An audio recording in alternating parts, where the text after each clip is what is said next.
Connie, this week the Senate budget came out. In fact, they're debating it as we speak. I thought we could take a few moments to update everybody some of the items that are in the Senate budget that are particularly relevant to the work we're doing at Smart Start. Well, first of all, something that we had a little bit of a heads up almost 2 weeks ago was the fact that our matching requirement would be raised from 15% to 17% this coming year, and then the following year 19%. We got wind of that, talked several times to Senator Heiss. Matt worked up an awesome handout that showed what years that would have worked for us and not worked for us. We weren't able to get a change there, but we have educated the Senate and started working the House on that issue. The other thing that was in the budget that really surprised us was the fact that they're going to, at least in the Senate budget, they're reducing our 8% administration costs that we're allowed to receive for the services we offer down to 7.75%, so they're lowering it 0.25% this coming year, and then the following year another 0.25%. It's almost like they want us to go try to get things swapped out of the House budget for this. It's just a little bit, but it's something else that we've got to work on that we're concerned about. And then last but not least, there's a big study in this section of the bill for all early education. The Senate appropriates $300,000 to hire an independent consultant to come in and recommend how to merge all the early education programs, and we've got great concerns about that, and we've also been working the House on that issue up to this point. Yeah, I think that certainly raises some significant concerns, especially when you compare that to the House plan, which is to have a legislative committee look at the early ed programs and decide what are the outcomes we want to achieve, and are we achieving those, and when improvements can be made. The Senate seems to predetermine that plan before it even gets put into place. And I think going back to what you're saying about those changes around both the admin and the match increase, it's creating that difficult situation where the partnerships are being asked to raise more money, and then the funds they need to actually raise that money are getting cut even lower than they currently are. So there's certainly some big challenges in the Senate budget regarding Smart Start. What about some of the changes along the child care subsidy? I know there were a few good things in the Senate budget around that, although again a few that were challenging.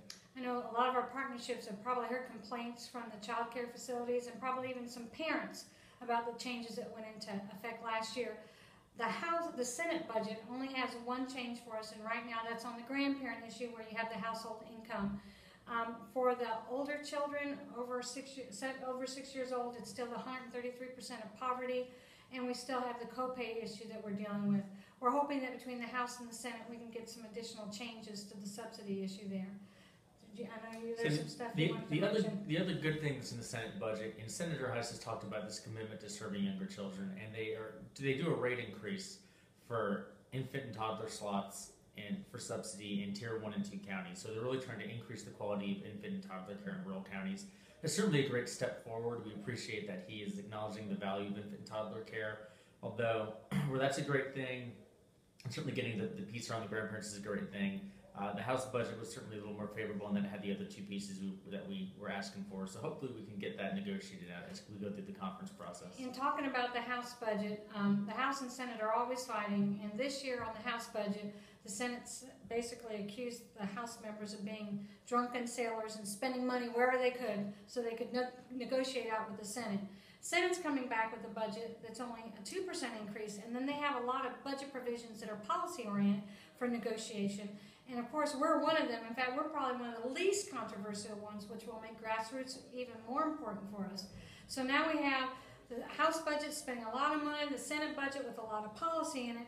So there's going to be a lot of trading going on, and people are guessing we may be in session until September or October because there's a standoff coming here at this point. Yeah, I think that's a good news, bad news situation. The good news is our money's the same level in both budgets, so we're not have to fight for dollars because it's a lot harder to fight for numbers than it is to fight for words.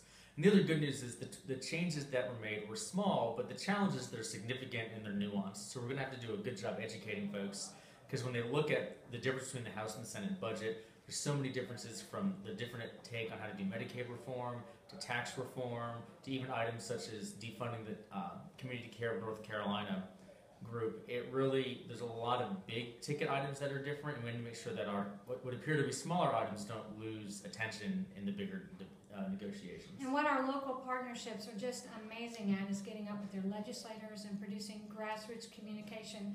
So we'll be getting you information on what to share with legislators, but more importantly this time we're asking that you get your board members contacting legislators and meeting with them and sharing with them the impact of that reduction in the administration costs that we're allowed to receive. and also the co-pay matching. So we're gonna have several items, and we need to get folk working with the General Assembly, with both local partnership staff and also with our board members. So looks like maybe next week they'll appoint conferees, so we'll have the names of the folk for you to get up with, and we can get as much detail to you as you need. And in addition to the conferees, even if your member's not a conferee, it's important to reach out to all members. And I think that board member voice that Connie spoke of is really, really important, because at the end of the day, they can come from that place of these volunteers that have the fiduciary responsibility for your organizations. And when they see these tweaks made in the Senate budget, they recognize it's almost impossible to run a sustainable organization with those changes. So they can provide that context and that viewpoint. And again, being volunteer board members that have business backgrounds, other community backgrounds, it's such a strong voice. We need to make sure we're really using that voice across the state. So we appreciate your time, and we appreciate your support here, and we're going to make this budget work for Smart Start.